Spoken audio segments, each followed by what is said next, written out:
Hello everyone, welcome to Kshitij Career. So there are hardly any 20 days remaining for your exam, and I hope your preparation is going well. Few things that I want to tell you for your preparation, that right now your focus should be on revising the things.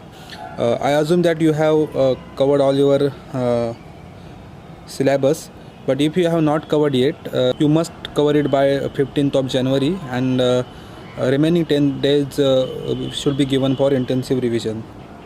मैं हमेशा यही चीज़ आपको कहता आ रहा हूँ कि आपका focus है वो स्टैटिक पार्ट पे होना चाहिए. आप में से बहुत सारे स्टूडेंट हैं वो पूछते रहते हैं कि करंट अफेयर कहाँ से पढ़े, उसके बाद नाबार्ड नॉर्म्स आएंगे या नहीं आएंगे.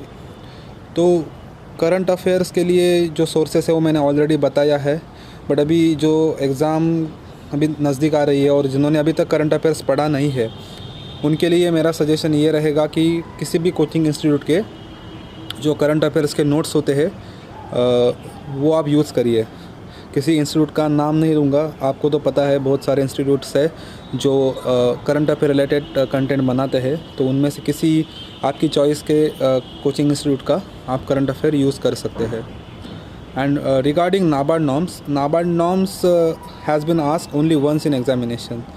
तो वो भी एकदम ट्रिकी क्वेश्चन रहते हैं, उसमें से सारे क्वेश्चन आपसे सॉल्व हो जाएंगे या नहीं इसके बारे में भी आप 100% गारंटी नहीं दे सकते, क्योंकि there are various NABARD norms for various activities, और इतना सारा डेटा याद रखना it is a bit difficult task.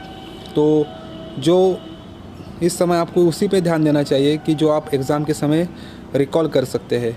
कुछ ऐसी चीज़ें पढ़ने के पीछे मत भागिए कि जो पढ़ने के बाद आप खुद कंफ्यूज हो जाओगे.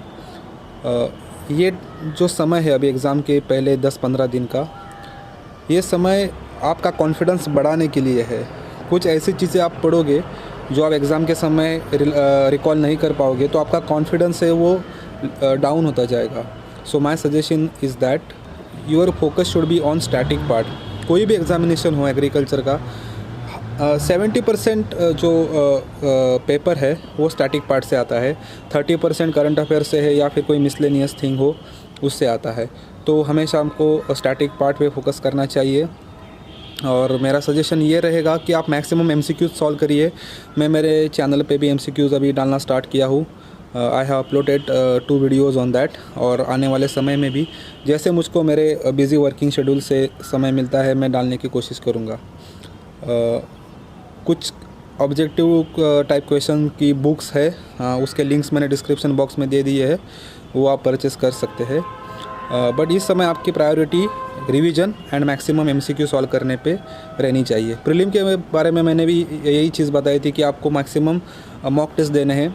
तो इस बार रीजनिंग का सेक्शन बहुत ट्रिकी आया था. जिन्होंने टेस्ट पेपर सॉल्व किए थे उनके लिए वो जो सेक्शन था वो बहुत आसान रहा पजल सॉल्व करने में. तो इस बार मेरा आपको सजेशन यही रहेगा कि आप मैक्सिमम MCQ सॉल्व करिए, उसके बाद मैक्सिमम रिवीजन पे अपना फोकस करिए. जो भी आप पढ़ा है वो आप कंसोलिडेट करने का कोशिश करिए. आपके और कोई सजेशंस हो कंटेंट डेवलपमेंट के बारे में या फिर आपके कोई डाउट्स हो तो आप मुझको कमेंट सेक्शन में पूछ सकते हैं. Thanks for watching. Have a nice day.